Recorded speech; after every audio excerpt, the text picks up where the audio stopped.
Welcome to the deep dive. We take sources you choose and, well, we pull out the most interesting bits. Today we're getting into a really fascinating, though sometimes controversial world, legendary pit bull bloodlines.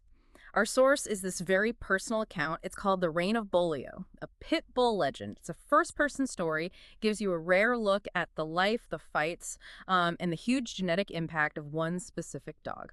And just to be clear, our job here is just to explore what's in this source, the claims, the perspective, give you a window into this specific world. We're not endorsing it, just exploring. Yeah, and what's really interesting is, like you said, it's not just dry facts. We're getting inside the head of someone who was in that world. Yeah. So you get the feelings, the loyalty, the whole personal side of this dog's impact. It's quite unique. Our goal today really is to figure out what made Bolio such a big deal.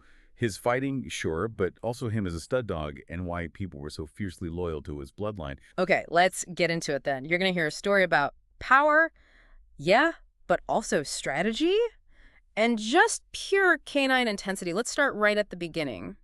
Who exactly was Bolio? Where did this legend start? Okay, so Bolio was bred way back in 1969. Two key figures involved, Maurice Carver and Eddie Klaus. His breeding, it was pretty impressive on paper. His dad was Klaus Zeke, a famous pit ace. That's a term for a champion dog. And his mom was Klaus Goldie. But what's really key, genetically speaking, is he carried 50% of the blood of Carver's Judy and her sister, Carver's Black Widow, both renowned dogs. So that foundation, it really set him up. And what happened next sounds pretty intense. His early fighting career, it's almost mythical the way it's described. It really is. He was bought by Bennett Clayton in Texas. Clayton sent him over to Floyd Boudreaux to be matched, basically, set up for a fight. His first big match was against a dog called Rowdy. Now, Rowdy apparently had killed his last two opponents. Wow. Yeah. So this wasn't just, a casual first fight. It was high stakes right from the get-go. Okay, but here's something interesting. That fight didn't even happen the first time they planned it, did it? That's right. Floyd Boudreaux, who was handling Bolio, he looked at him and basically said, nope, he's not ready, not in the right condition. He knew facing Rowdy needed peak physical shape, so he actually paid the forfeit, like a penalty for backing out and rescheduled. He paid a penalty just to wait. Yeah, paid the forfeit and set it for a later date, a big night at some Southern convention. Shows you how seriously they took the preparation, the conditioning aspect. So when they finally did fight, what went down? The source calls it a real war. Hmm. Simple as that. Bolio ended up killing Rowdy. Took about 2 hours, according to the account. Right. And after that win at that same convention, he was voted best in show. Best in show, like the most impressive dog there. Exactly. Even with other big champions present, like Davis Grand Champion Boomerang. So winning that fight and getting best in show, that really put him on the map early. Solidified his reputation, Okay, so after that huge win, what happened to Bolio? You'd think maybe more fights, but the source says something different. Yeah, you would think so, wouldn't you? Yeah. But sometime after that fight, he was sold. Went to a fancier, an enthusiast, a breeder out in Southern California. And interestingly, this new owner, he wasn't looking to fight him again. Really? Even though the author thought he was the best? Yeah, the author clearly states he thought Bolio was the best 43-pound dog alive at the time. Yeah. But nope. The new owner wanted him purely as a stud dog. And that decision, well, that was absolutely pivotal for Bolio's legacy. Changed everything. So what was it about him besides the wins? The source goes into detail about his style, his abilities, what made him special in the pit itself. Right, that's the key question, isn't it? What were his actual attributes? The source really stresses this. Bolio apparently never got hurt in roles. Roles, like practice fights. Exactly, practice or informal tests, even against dogs way heavier, like 15 pounds heavier. Yeah. He handled them all with ease. His style was very distinct. He wasn't known for an extremely hard bite, but, and this is crucial, he could shut his mouth. Meaning once he got a hold, he kept it. He didn't let go easily. He was apparently glued to his rival's head. That was his main tactic. Control the head. Wear them down. Ah, so less about crushing power, more about control and strategy? Like a wrestler? Precisely. The text calls him a very strong and fast wrestler. He'd get that hold quickly, then use his body, his muscles, to just exhaust the opponent, punish them. He positioned himself so the other dog was carrying his weight. Smart. So head holds first. Yeah, wear them down with the head holds. Then, when the opponent started to fade, then he'd go for the throw. And even if they shook him off the head, he'd just work right back to it, regain total control. The author calls him the fastest, smartest, and most effective head dog he'd ever seen. That's high praise. And on top of that, natural air, meaning great stamina. Never slowed down. Apparently just loved to fight, even screamed in the corner waiting to be released. Intense. Wow. Okay, that paints a picture. You can see how that mix skill, smarts, intensity, stamina would make him appealing for breeding. Now, the story takes another turn here regarding who owned him later. It gets a bit controversial, doesn't it? The way he ended up with the author. Yes, this is a really striking part of the story. It gives context to the author's deep connection, maybe obsession, with Bolio. The source says, pretty bluntly, that some friends of mine had a dispute with Bolio's owner and ended up taking the dog while he was at church. Taking the dog? Right. Like stealing him? That's how it reads. The author says he wasn't involved in the taking, did know the details of the dispute, but he accepted breeding rights to the dog. And his justification? Well, he claims the former owner had stolen dogs from him in the past, so he felt he owed him nothing. Complicated history there. Very. It definitely shows the intense rivalries and sometimes questionable actions within that world. So however it happened, Bolio ends up in the author's yard. And this is where his legacy as a stud dog really takes off. Exactly. He stayed there, on the author's yard, until he died. Lived to 13, which is pretty old for these dogs. And all that time, he was siring litter after litter of, according to the author, very successful dogs. The author even says Bolio was a better stud than his own famous dog, Tombstone, who's also considered a top producer. That's a big statement from him. It really is. So let's talk about that impact. The source calls him the best stud dog that I know of that ever lived.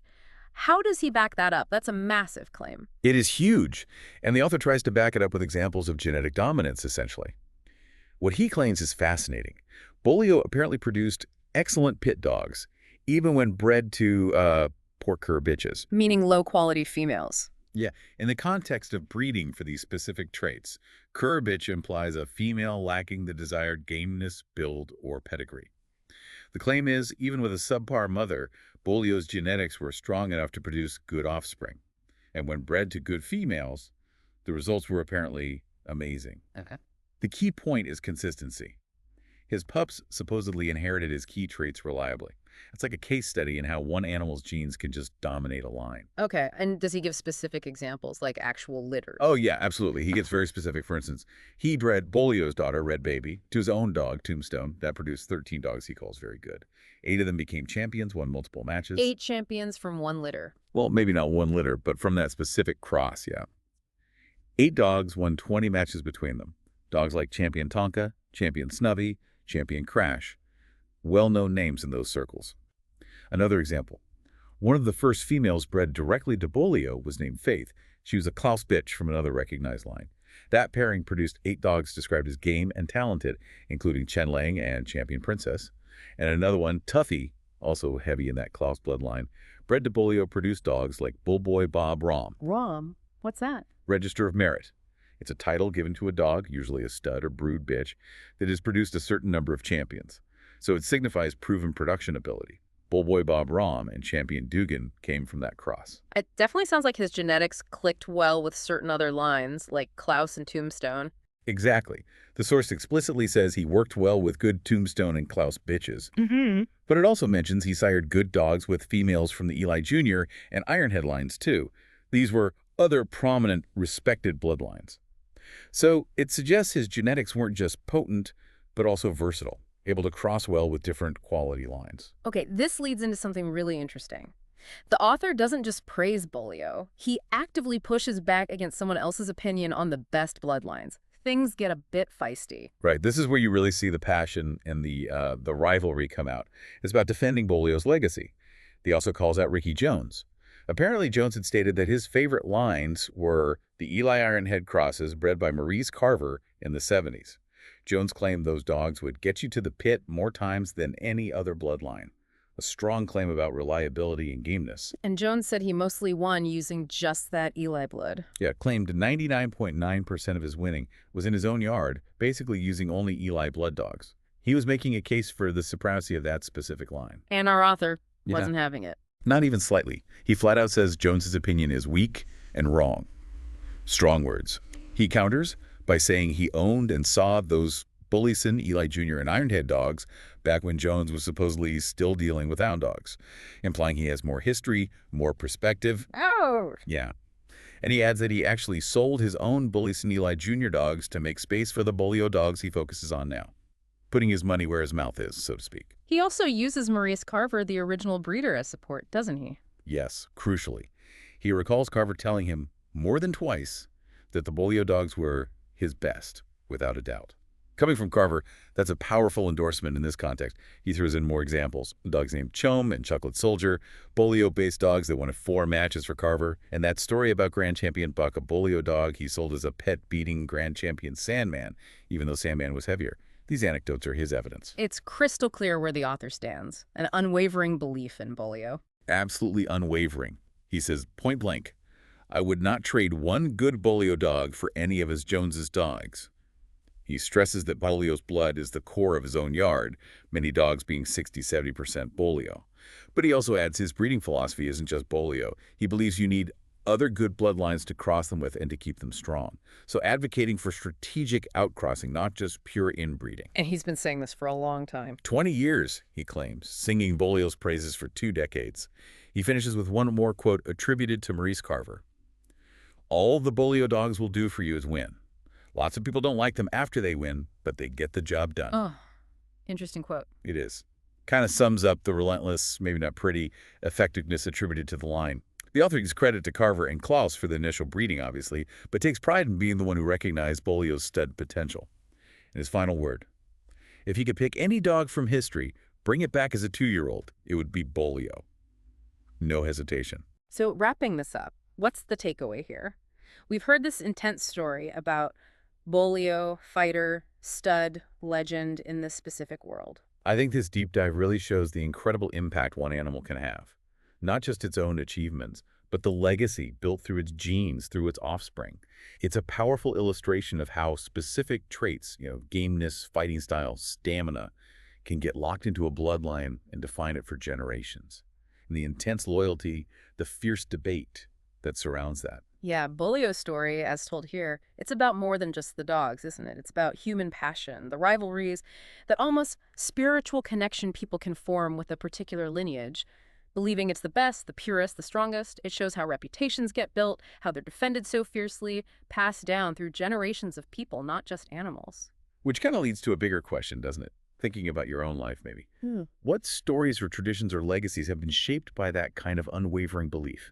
That dedication from one person or maybe a small group, like the author's dedication to Bolio. That's definitely something to think about. Thank you for joining us on this deep dive into the legend of Bolio. We hope you feel, well, a bit more informed and maybe more curious about how legacies are made and maintained.